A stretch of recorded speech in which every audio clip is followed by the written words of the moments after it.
আসসালামু আলাইকুম বন্ধুরা, আজ আমি আপনাদের সাথে স্পাইসি সয়া চিলি মাশরুম বানানোর রেসিপি শেয়ার করছি। আশা করি আপনাদের এই রেসিপি খুবই ভালো লাগবে। সমস্ত উপকরণ যা যা ব্যবহার করেছি তা এখানে শেয়ার করে দিচ্ছি, আপনার যদি মনে হয় নোট করে নিতে পারেন। এই উপকরণগুলির মধ্যে আপনি যদি চান তাহলে কর্নফ্লাওয়ারটা এড়িয়ে যেতেও পারেন, কিন্তু যদি অ্যাড করা হয় তাহলে একটা ঠিক কনসিস্টেন্সি আসে, তাই দিলাম। মাশরুমগুলোর গোড়াটা কেটে বাদ দিয়ে দিচ্ছি, ওই অংশটাই বাদ দিতে হবে, কারণ ওটা থাকলে খেতে খুবই চিবড়ে চিবড়ে লাগবে। এই বিভ্রান্তি সবার থাকে যে মাশরুমের কোনো অংশটা বাদ দিতে হয়, আজ আপনাদের সাথে শেয়ার করে দিলাম, এবারে আর কোনোই বিভ্রান্তি থাকবে না। এবারে ক্যাপসিকাম, টমেটোকে ভালো করে ধুয়ে নিয়ে ওগুলোকে কুচিয়ে নিচ্ছি। এখানে আমি টমেটোর বীজ বাদ দিইনি, আপনি চাইলে দিতে পারেন। আর পেঁয়াজের পাপড়িগুলো ছাড়িয়ে নিচ্ছি।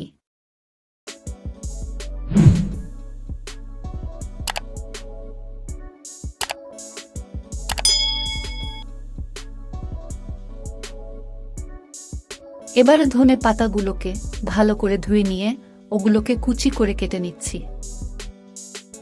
সব উপকরণগুলি রেডি, এবারে রেসিপি স্টার্ট করছি। তবে বন্ধুরা, আপনাদের বলে দিই, এখানে আমি মাশরুমগুলোকে ভালো করে পানি দিয়ে ধুয়ে নিয়েছিলাম। আপনারা এটাকে আটা দিয়ে স্ক্রাব করে নিয়েও পানি দিয়ে ধুতে পারেন, তাতে মাশরুমগুলো ভালোভাবেই পরিষ্কার হয়ে যাবে। এবারে কড়াইতে 4 চামচ পরিমাণ সয়াবিন অয়েল দিলাম। তেলটা একটু গরম হতেই পেঁয়াজ পাপড়িগুলো দিয়ে দেব। ওগুলোকে একটু নাড়িয়ে নেবার পরেই ক্যাপসিকামগুলো দিয়ে দিচ্ছি এবারে। তবে আপনাদের বলে দিই, পেঁয়াজগুলোকে খুব বেশিক্ষণ ভাজবো না, জাস্ট একটু সেদ্ধ করে নিয়েছি। ক্যাপসিকাম ও পেঁয়াজের কাঁচা ভাবটা চলে গেছে, এবারে কুচিয়ে নেওয়া টমেটোগুলো দিয়ে দিচ্ছি এবার কড়াইতে, ও তার সাথে থেতলে নেওয়া রসুন কুচি দিচ্ছি। এই চিলি মাশরুম যেহেতু চাইনিজ রান্না, তাই আপনার যদি মনে হয় রসুন শাক ও দিতে পারেন, কিন্তু আমি দিলাম না। এবারে স্বাদ অনুযায়ী লবণ ও তার সাথে অল্প পরিমাণ চিনি দিয়ে দিচ্ছি। চিনিটা দিলে যে কোনো রান্নার স্বাদ অতুলনীয় হয়ে যায়।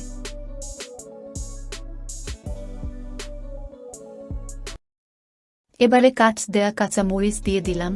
আমি আমার ছেলের কথা ভেবে মরিচগুলো গোটাই রেখে দিয়েছি, কিন্তু আপনি মরিচ কুচিও দিতে পারেন। ও তার সাথে মাশরুমগুলো দিয়ে দিলাম এবার কড়াইতে।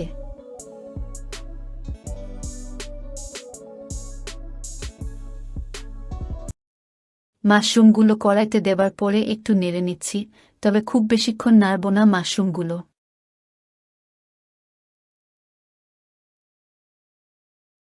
এবারে টমেটো সস ও তার সাথে গ্রিন চিলি সস দিয়ে দিলাম কড়াইতে। এবারে এই সব কিছুকে ভালো করে মিক্স করে নেব মাশরুমের সাথে।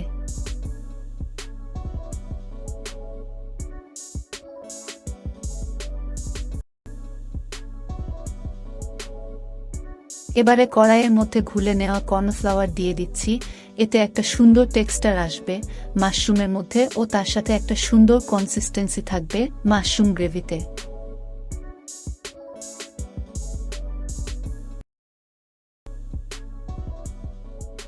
এবারে সোয়া সস দিয়ে দিচ্ছি। সোয়া সস দিলাম বলে লবণ অল্প পরিমাণ দিয়েছি, ও তার সাথে কুচিয়ে নেওয়া ধনে পাতা দিয়ে দিচ্ছি, যাতে একটা সুন্দর সুবাস আসে রান্নার মধ্যে।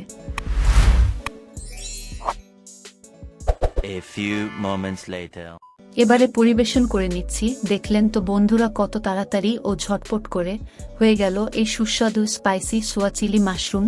মাশরুম খাওয়া বাচ্চা ও বড় সবার জন্য খুবই উপকারী, কারণ এতে ভরপুর প্রোটিন, ভিটামিন সব কিছুর প্যাকেজ আছে। আর মাশরুম আপনি নিজের ডায়েটে রোজ রাখতে পারেন, আর এটা চোখের জন্য খুবই উপকারী। আশা করি আপনাদের এই রেসিপি খুবই ভালো লেগেছে। আমায় কমেন্ট করে জানাবেন কেমন লাগলো আপনাদের এই চিলি মাশরুম রেসিপি। আর ভিডিওটি ভালো লাগলে লাইক করবেন, আর চ্যানেলটি সাবস্ক্রাইব করে আমাদের পাশে থাকুন। ধন্যবাদ, ভালো থাকবেন, সুস্থ থাকবেন।